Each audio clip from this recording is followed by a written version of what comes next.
Welcome back to my movie review series.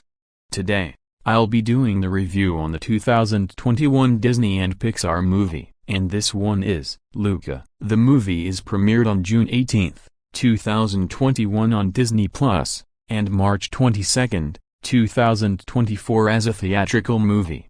The movie is airing on Freeform, and streaming on Disney+, Hulu, Apple TV, and Amazon Prime Video. In the summer circa 1959, timid sea monster child Luca Pagaro herds goldfish off the coast of the Italian town of Porto Rosso. His parents forbid him from approaching the surface, fearing that he might be hunted by humans. One day, Luke meets Alberto Scarfano, a fellow sea monster child who lives alone in an abandoned tower on dry land. When Alberto encourages Luca to venture out of the ocean, he finds out that sea monsters turn into humans as long as they are dry. Luca begins sneaking out to meet Alberto and they become friends, wishing to own a Vespa and travel around the world. Upon discovering their son's actions, Luca's parents decide to send him to live in the deep with his uncle Hugo. In retaliation, Luca runs away from home with Alberto to hide out in Porto Rosso. The boys run afoul of Ercole Visconti, the local bully and 5-time champion of the Porto Rosso Cup, a triathlon of swimming, pasta eating, and biking. When Ercole tries to soak Luca in a fountain, Giulia Marcuvaldo, a young girl, stops him. In hopes of winning the money needed for a Vespa, the boys team up with Giulia for the triathlon. Giulia invites them to stay at her house and introduces her fisherman father, Massimo, who holds grudges towards sea monsters. Meanwhile,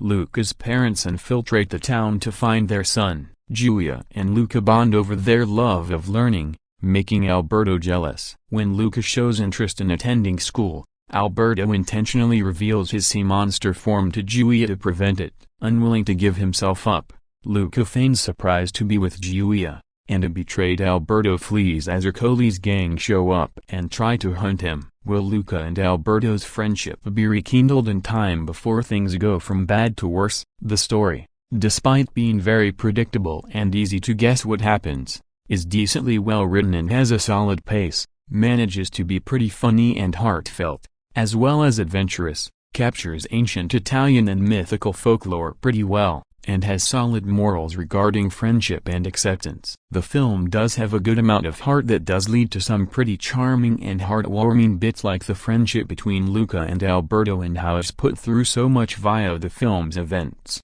The movie also has a pretty decent sense of humor which leads to some decently funny moments like the visual gags, the witty banter between the characters, Alberto teaching Luca about the surface world, Alberto's wisecracks, Massimo's cat, and the slapstick. Without giving away what happens at the end, let's just say it's pretty suspenseful and emotional. The animation is absolutely gorgeous and pretty to look at as the characters all have pretty solid designs and very fluid movements. The backgrounds and settings are beautifully detailed and crafted, and there are some great effects like the lighting, the water, the underwater movements, and the transformations. It's also neat to see this film using art style that deviates from the usual Pixar style, as this looks like a blend of Studio Ghibli films and Sony animation films. The characters are pretty decently likable, have solid chemistry, and do go through some decent character growth. Luca is a pretty likable protagonist as he is willing to take risks with his life despite his usually shy nature and personality,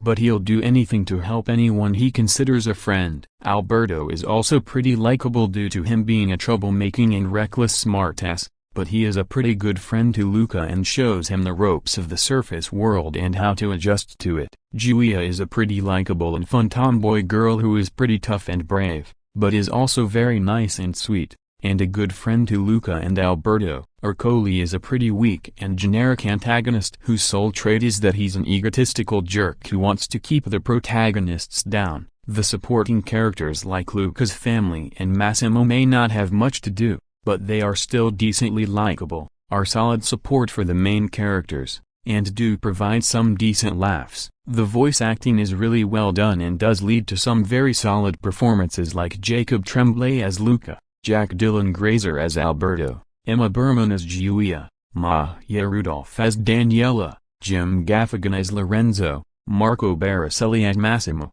and more. The music by Dan Romer is pretty well composed and captures the film's sense of heart, comedy, charm, and adventure. Verdict: 9 out of 10. While Luca may not be among Pixar's strongest films, it's still a great movie to watch and have a pretty fun time with.